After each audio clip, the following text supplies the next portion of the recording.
Hi, everybody. Now we're going to do a map overview for Tablet Command. Right now, you see there's an incident that's going to be on this screen here.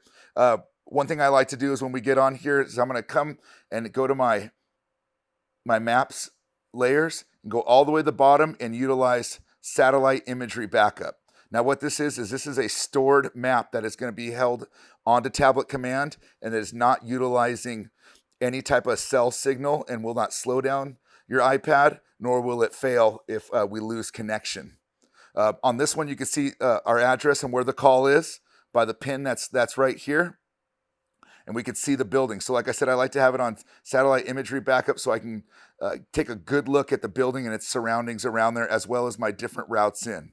It's already got built in where we can see our hydrants in red, as well as we also have our SAMs that are labeled just like our old SAMs, where you have the orange triangles. One thing they did when they built this in was that they were able to, when we zoom in, we could actually see the units and the addresses of the buildings. And so you don't quite necessarily need your SAMs unless you're looking for anything special like stairwells, FDCs, etc.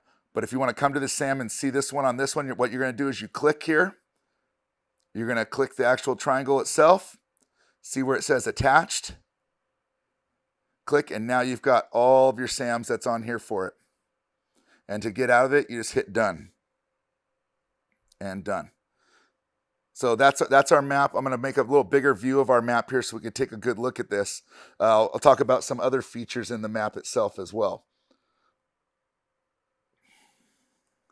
So if we back out of here, if we were to have any other calls that were around here, one thing you might want to notice that we have here are our trails. Now these trails are color coded and they're all built in on the regular satellite backup map. So our green are 16 feet wide roads that are maintained, as well as our blue is the 8-foot wide roads. So they're named with the trail. So these work on remote rescues and fires as well. So we know where our rigs can actually drive. Now we'll see if we can find any red trails here. So there's our red trails. They're going to be named as well inside there. And those are going to be our single track wide ones that won't be able to have a vehicle on it. Okay, now back to our call here. So you can see where our rigs are. They're all lined up. You can see where engine 58 is and where they're parked. This is very accurate.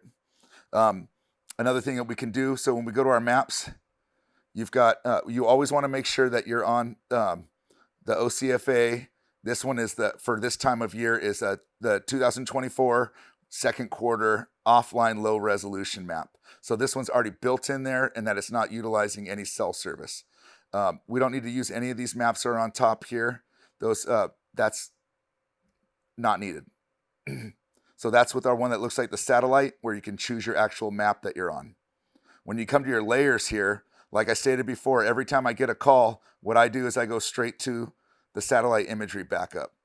That puts us on here so that we could see it. If we want to take it off there, that's just going to make it look like our normal map pages. If you want to make it so it's not so cluttery for your call. Let's go back to our satellite imagery backup. I'll show you guys some of the rest of the stuff that we have going on here. On here, you'll be able to see some of the, in the areas that have storm drains, you'll be able to see where the storm drains go and where your access points are, as well as contours if this was a brush fire. So when we put on our remote rescue, it's going to add a few more things that are on here besides just those trails. This makes it really good. We're going to have our gates are going to be shown on here, as well as our incident command posts, as shown with the blue and white square. You also have your remote rescue maps. Those will be inside there too. But for the most part, all that's actually needed is the ones that are already on the map itself, where you're going to have your gates and your trails.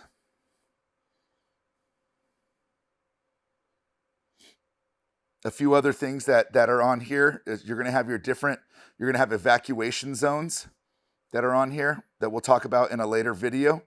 You're going to have also your mutual threat zones, which once we turn that on, we'll be able to back out and we'll be able to see the mutual threat zones that we have here in the county.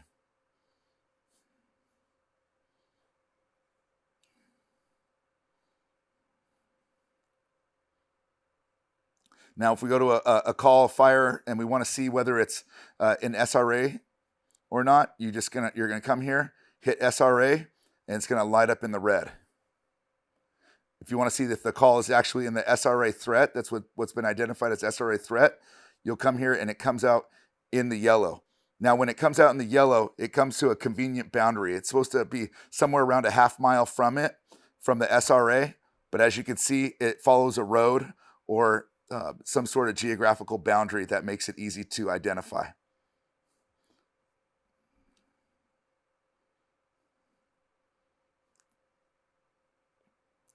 There's a few more other maps on here that you guys can look once you get on here and check it out. And again, just for everybody's knowledge, that this offline low resolution map, that is for Orange County only. As you see, once we back out of here, everything else is grayed out and the map isn't on there. And if you're gonna go out of county, you're gonna be able to hit this California base map and it'll hit everything else that's in other counties that are surrounding us, and you'll have all your detailed maps that are on there. But the one thing that's required with this is gonna be connectivity. When you get on a larger fire, you'll be able to download the maps to here, and you'll be able to have an offline version of those if you're on a campaign fire.